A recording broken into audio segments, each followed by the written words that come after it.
The morning sun rose slowly over the wide desert. Golden light touched the quiet hills and the tall cactus standing like silent guardians of the land. Mary knelt in the warm sand. Her hands rested gently on the earth as she whispered an old prayer her grandmother had taught her when she was only a little girl. She had been raised to respect every living thing. The wind, the birds, the water, even the smallest flower that struggled to bloom between the rocks. Life was precious. Her people believed that every sunrise was another chance to become kinder than yesterday. But those peaceful days had become only memories. Many seasons had passed since fear had entered the land. Families had been separated. Friends had disappeared. The world had become harder than anyone had imagined. Mary had learned to be strong. She carried a bow across her shoulder and walked with quiet courage. Yet beneath that courage lived a gentle heart that still hoped people could choose kindness over hatred. That afternoon the desert became unusually still. Even the birds seemed to stop singing. Mary noticed fresh horse tracks crossing a dry wash. She followed them carefully, not because she wished for trouble, only because someone might need help. As she climbed a small ridge she suddenly heard frightened voices. A wagon wheel had broken. An elderly couple struggled beside the trail. Their horse had wandered away. The old man tried to lift the heavy wagon while his wife searched for water. Mary stepped forward slowly with empty hands. "I can help." The frightened couple looked at her with uncertain eyes. Years of fear had taught them to expect the worst. But Mary's calm voice carried no anger. Only kindness. She found the frightened horse hiding behind a cluster of bushes. She repaired the broken harness using leather strips from her own pack. Then she filled the old woman's water bottle from a hidden spring she knew nearby. The couple thanked her with tears in their eyes. Before leaving, the old woman quietly pressed a small wooden cross into Mary's hand. "For your kindness." Mary smiled softly. Kindness always finds its way home. She placed the little cross carefully inside her pouch. As the wagon disappeared over the hill, Mary continued walking toward her village. Clouds slowly gathered above the mountains. The wind became colder. By evening a sudden storm swept across the desert. Rain fell harder than anyone expected. The dry ground quickly turned into rushing streams.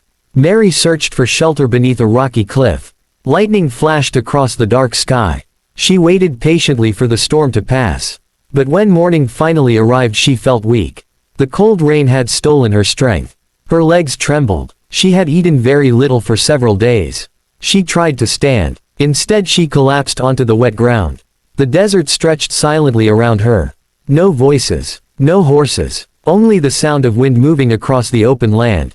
Mary closed her eyes. She remembered her mother's smile. She remembered evenings beside the fire listening to stories of courage and forgiveness. She whispered one final prayer. "If today is my last sunrise, let my heart remain gentle." Then everything became quiet. Several miles away an elderly farmer named Thomas guided his small wagon home after selling vegetables at the nearby town. Thomas had lived alone since his wife Elizabeth had passed away 5 winters earlier. The farmhouse had become painfully quiet. Sometimes he still prepared 2 cups of coffee before remembering she was no longer there. His neighbors often told him he should move into town. But Thomas always smiled. "As long as these fields need tending, I still have work to do." He believed honest work healed many lonely places inside the heart. As his horse climbed the dusty trail, Thomas noticed something lying near a group of desert bushes.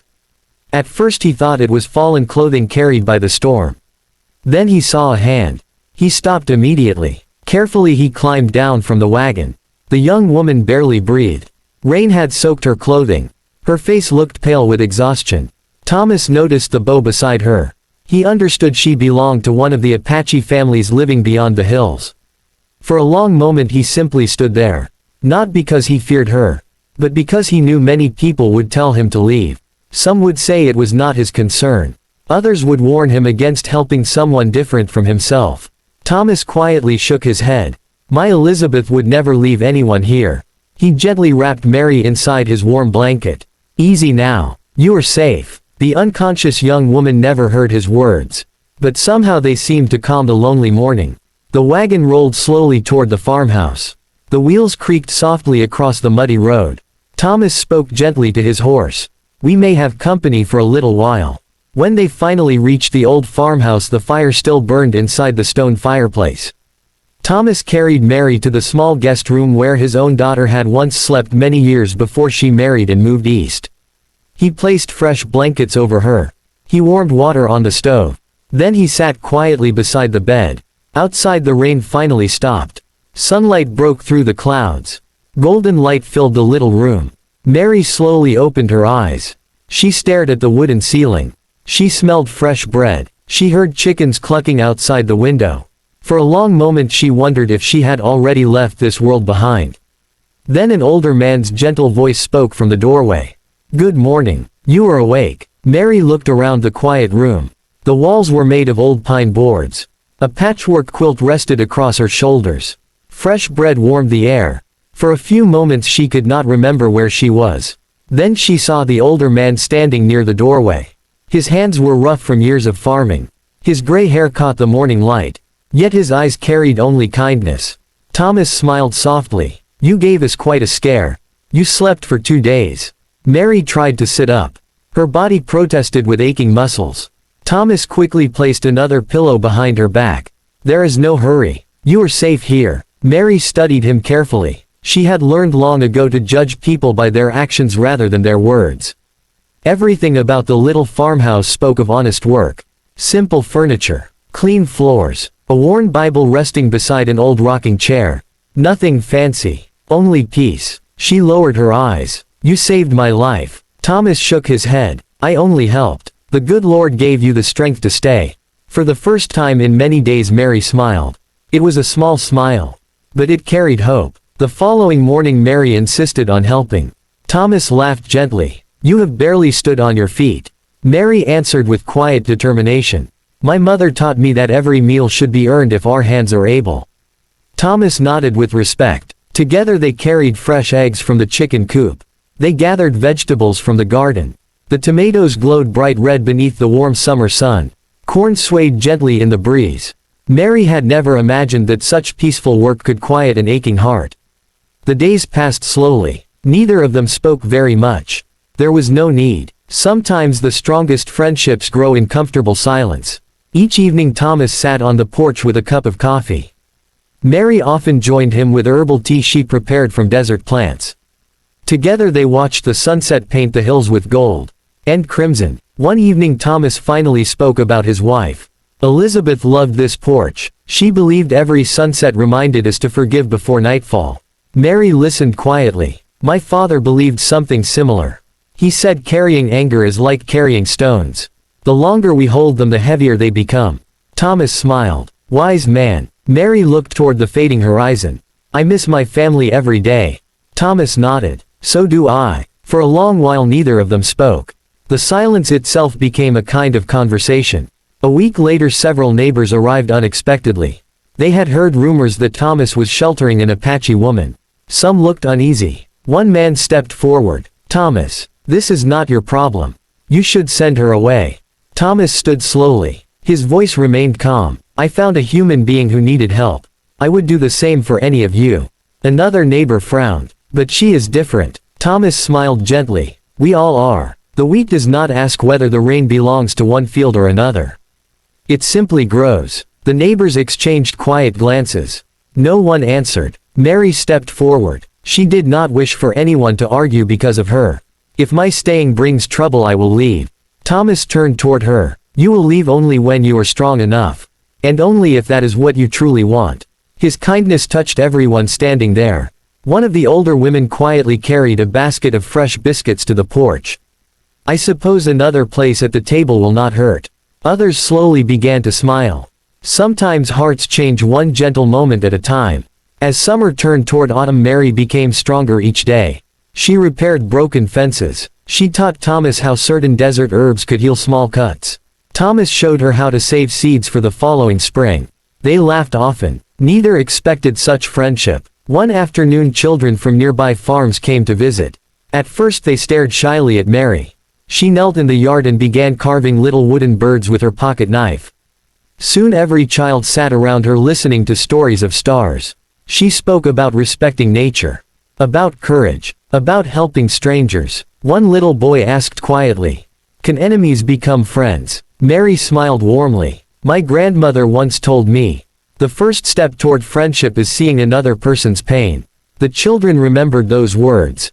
Years later many of them would still repeat them to their own families. As harvest season arrived the fields overflowed with grain. Neighbors gathered to help Thomas bring in the crops. Without anyone asking, Mary worked harder than anyone else. She lifted heavy baskets, cooked meals, shared laughter around long wooden tables. The same people who had once questioned her presence now thanked her with sincere smiles. On the final evening of harvest everyone gathered beneath strings of lanterns. Music drifted across the cool night air. Thomas raised a small cup. I have learned something this season. A full barn feeds the body, but a kind heart feeds generations. Everyone nodded. Mary felt tears warming her eyes. Not tears of sadness, tears of belonging. The next morning she prepared to continue her journey. Her bow rested across her shoulder once again. Thomas placed a small cloth bundle into her hands. Fresh bread, dried apples, seeds from the family garden. So wherever life takes you, you will always have a little piece of this farm. Mary opened her pouch. She removed the tiny wooden cross the elderly woman had given her in the desert.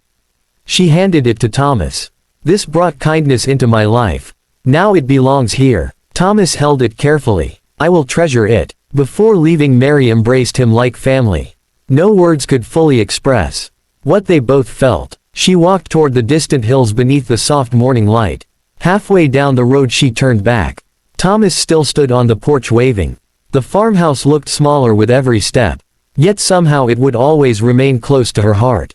Years later travelers often spoke about an Apache woman who helped lost strangers across the desert. They also spoke of an old farmer whose table never turned away anyone who was hungry. Few people knew how their friendship had begun, but everyone who met either of them carried away the same lesson. Kindness asks no name. Compassion sees no tribe. Love builds bridges where fear once built walls. And sometimes the place where we believe life is ending becomes the very place where a new family begins. The desert still greeted each sunrise with quiet beauty. The little farmhouse still welcomed every season. And somewhere between those two worlds lived a friendship that proved one simple truth. The richest people are not those who own the most land. They are the ones whose hearts always have room for one more person.